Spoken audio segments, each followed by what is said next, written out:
Olá pessoal, tudo bom, amigos? Hoje eu vou fazer diferente. Eu vou compartilhar com vocês um debate que eu gostei muito entre dois professores, o Leandro Carnal e o Jaime Pinsky, da Unicamp, sobre literatura, poesia, livros, publicações e fazer uma provocação que nós temos que ler livros que realmente desafiem o nosso amor à sabedoria, que com que a gente busque assim o debate mais aprofundado, um exercício cerebral. Então fique agora com esse debate muito interessante que os dois fizeram. Espero que vocês aproveitem e levem esse debate nos lugares que vocês participam. Uma poesia Valeu? sobrevive Obrigado. aos preconceitos do mercado literário.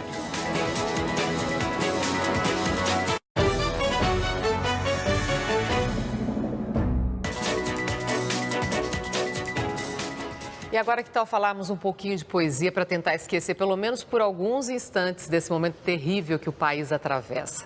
Na história da literatura, foi a poesia que permitiu algumas das mais ricas criações. Estão aí Shakespeare, Camões e o nosso Bilac, para citar apenas alguns. Apesar de um certo preconceito, o gênero continua vivo. Liberdade.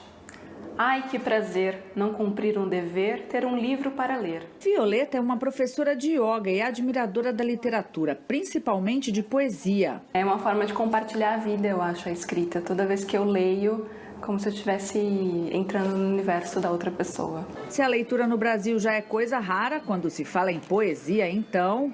Na minha época não tinha muito a cultura da leitura de poesias, né, de poemas. Eu não tenho o costume de ler poesias, mais contos, né? Não, falta de costume mesmo, de me apresentar em poetas, coisas assim. Às vezes a praticidade do dia a dia não permite o pensar poético. Eu acho que é por falta de conhecimento, não é? A gente estuda e precisa ter sucesso, precisa ganhar dinheiro, né? Mas a poesia pode surpreender e aparecer em locais inusitados. Eu sou de Tatuí. Entendi. Lá tem uma poetisa, Cristina Siqueira. Ela fez poesia no muro de rua. É bom e daí todo mundo pode ler, né? E já tem até aplicativo para smartphone que mapeia a poesia no Brasil. A ferramenta divulga e localiza poetas, saraus, bibliotecas, editoras e atividades literárias. No Brasil, existe uma ideia de que, como a poesia não atrai o interesse de grandes editoras, acaba não atraindo também o interesse do grande público. Por isso, nas livrarias, o espaço dedicado a ela é sempre mais reduzido. Curiosamente, nos Estados Unidos, é a poesia de uma escritora indiana que está há 40 semanas no topo da lista do New York Times. Com ilustrações e textos curtos que tocam a alma feminina, ela trouxe de volta os holofotes americanos a um gênero esquecido. Editor de uma revista literária, este poeta acaba de publicar um livro nos Estados Unidos e é categórico ao afirmar que, aqui no Brasil, não existem critérios para que as boas produções possam se sobressair, mas se produz muita poesia. Entre 5 e 7.500 livros de poesia. Não é possível, isso é um fenômeno quantitativo. O público de poesia, historicamente, é pequeno, não é? É quase um bom mocismo tudo isso, viu? Olha só o elogio aqui de um telespectador aos dois convidados de hoje. A leitura é essencial para o aprimoramento do saber, diz William Germano. E conhecer. Nossos convidados de hoje são um exemplo claro disso. Por que se lê pouco no Brasil? Acho que já é editor. Olha, em primeiro lugar, não se lê pouco no Brasil. Eu acho que nunca se leu tanto no Brasil. Se lê pouco livro. Não, que é outra coisa. Sim, estamos falando de hoje em dia, as pessoas pegam esse instrumento aqui, né, e usam ele para escrever e para ler. Quer dizer, nunca se escreveu tanto e nunca se leu tanto no Brasil. Só que se não lê, um livro físico. Se escreve pouco livro e se lê pouco livro. Agora, isso em termos gerais. Eu tenho a desagradável sensação que aqui no Brasil nós demos um salto esquisito. Nós saímos de uma cultura oral, que foi muito importante na história do Brasil, e fomos direto para a digital. E não sentamos o tempo suficiente, não nos assentamos o tempo suficiente numa cultura escrita, numa cultura do livro. Quer dizer, Gutenberg não teve muito sucesso por aqui, não está tendo muito sucesso por aqui. Isso não significa que você não possa ter fenômenos E você tem fenômenos. Você tem fenômenos em várias áreas, inclusive na área de poesia. Em geral, você tem autores que têm um sucesso muito grande, que às vezes até é surpreendente.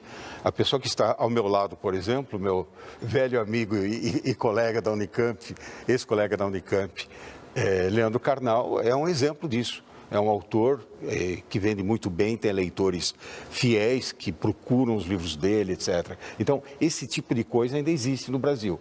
Você passa a ter no Brasil cada vez menos os chamados best-sellers. Você tem os mal-sellers e você tem os mega-sellers. Quer dizer, os de tiragem grande, etc. e tal, começam a diminuir. Mas isso é um fenômeno mundial.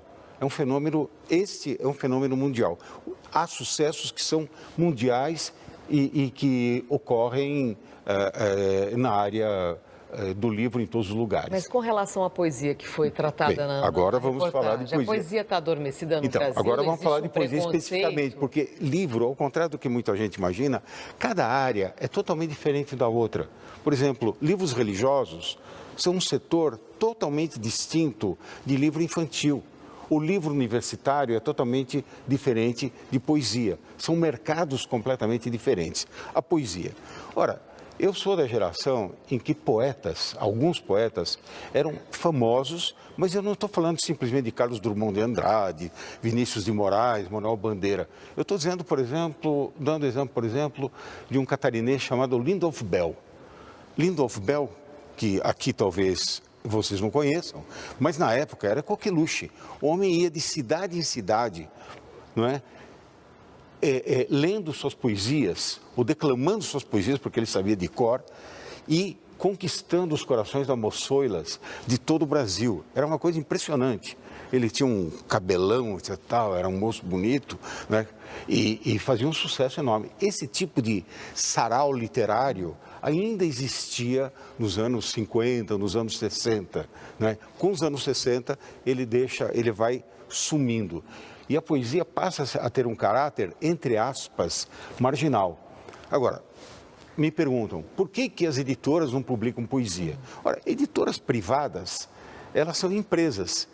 E elas investem naquilo que dá retorno. Quais são os gêneros mais procurados, que há mais interesse em leitura? Do que poesia? Sim.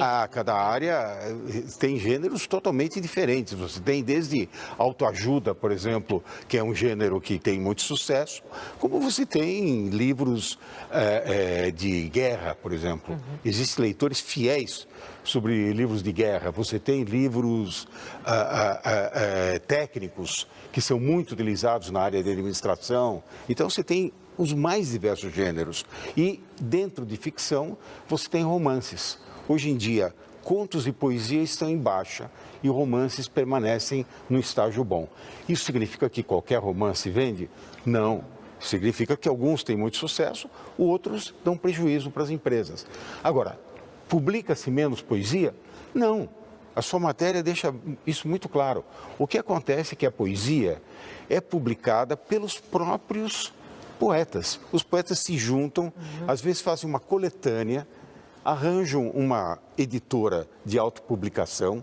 Existem várias boas editoras de autopublicação no Brasil e eles pagam a edição.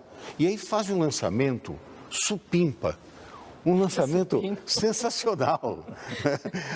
E chamam todo mundo. Vêm as famílias, vêm as antigas namoradas e namorados, etc. e tal, os desafetos.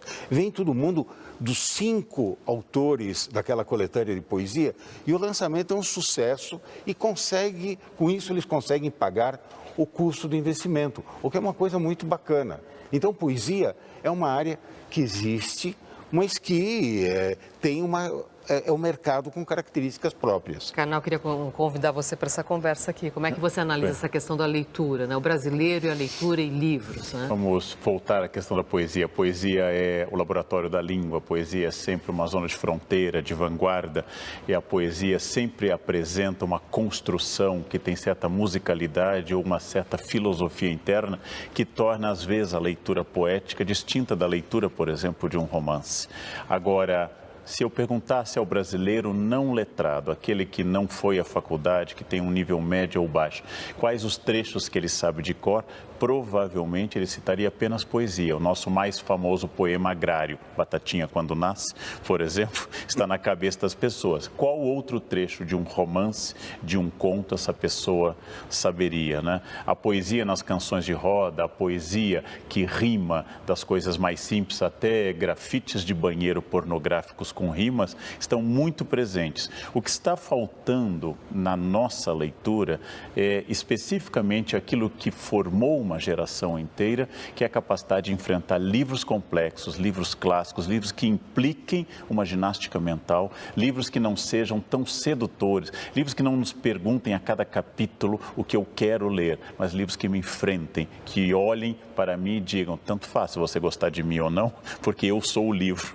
você é que vai ter que se adaptar a mim. Livros que não sejam tão mimados comigo, mas livros que sejam um desafio. Ao final de uma obra clássica como Ulisses de Joyce, ao final da Odisseia de Homero, ao final do livro de Jó na Bíblia, ao final do Hamlet do Shakespeare, eu saí diferente. Muitos livros hoje de sucesso, não todos, dizem o mais importante é que você goste de mim e compre o próximo exemplar. Esse é um dos problemas do nosso mercado hoje.